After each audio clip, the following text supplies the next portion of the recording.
Good morning, everyone. This is E. Sathyaseelan, Assistant Professor, Department of English. Today, I am going to introduce that what is meant by structuralism.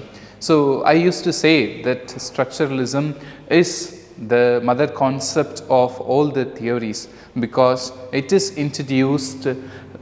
Every theory have a particular structure. So here structuralism, a theoretical framework is in the psychological, anthropology and linguistics and psychology in the late 19th and 20th century. So it has its beginning in the 20th and 19th century. So I used to say that structuralism have given birth to all the theories.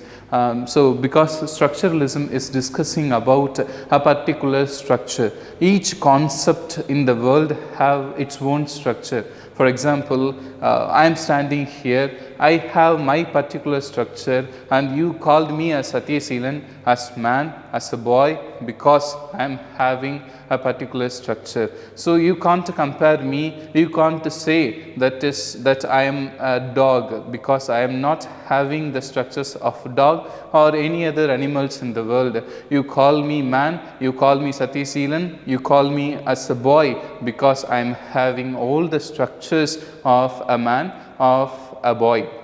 Because of that structure, you are calling me as a boy. So in the same way, in literature also, each part, each genre have its own significance, its own structure in it. Because of that, we call it drama, we call it novel, we call it poem. So a poem is having a particular structure of it. Because of that, we call it as a poem.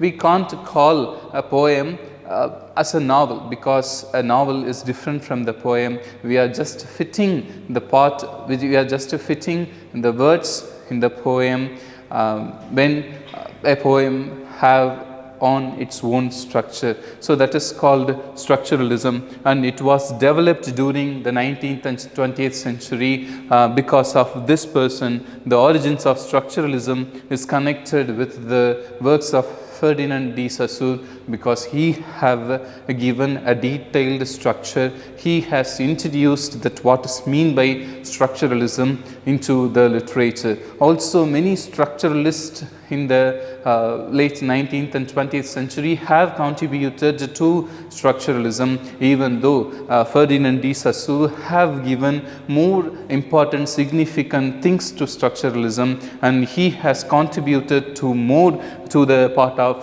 structuralism. So here he has said an important thing, that everything in human experience can be broken down into a basic structure or elements. So in everything, in every part that a human experience in a day-to-day life is going into a structure, or it's going in the element, or it is going into a basic structure of his life. Because of that, he is experiencing, he is having that structure as a thing.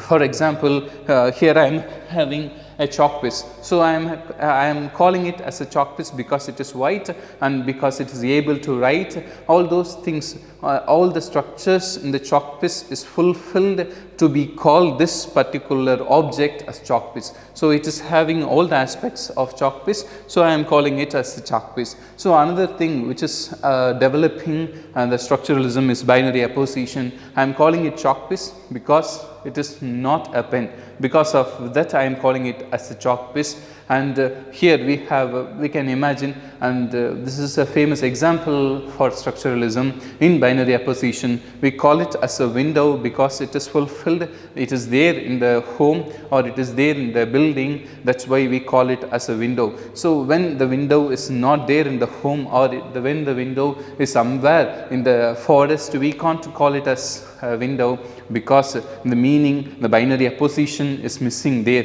Because of that, we call it as window. When the chalk piece is meaningful, when it is not a pen. Okay, so that is called binary apposition, and the major concept is signifier and signified. So signifier, as we know, that's what is meant by signifier. The word for example, the chalk piece, the word, the spell of chalk piece and the picture of chalk piece and the sound of chalk piece is called signifier. So signified is the concept, why we call it as a chalk piece, because it is able to write, it is helping to write and it is white, all those things. And the concept behind the chalk piece is called signified, and the object and the sound and the word is called signifier. So these are the important things which is making a difference and which is helping us to understand what is meant by structuralism. And then structuralism is helping us to have more concentration on the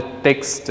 Because of structuralism, we are having more concentration on the text. We are not enjoying the text here, and we are giving more importance to the thing which is there, which is the concept. We are giving importance to the concept and we are leaving the enjoyment behind the text. So this is enough to define that what is meant by structuralism. Thank you all for your patience.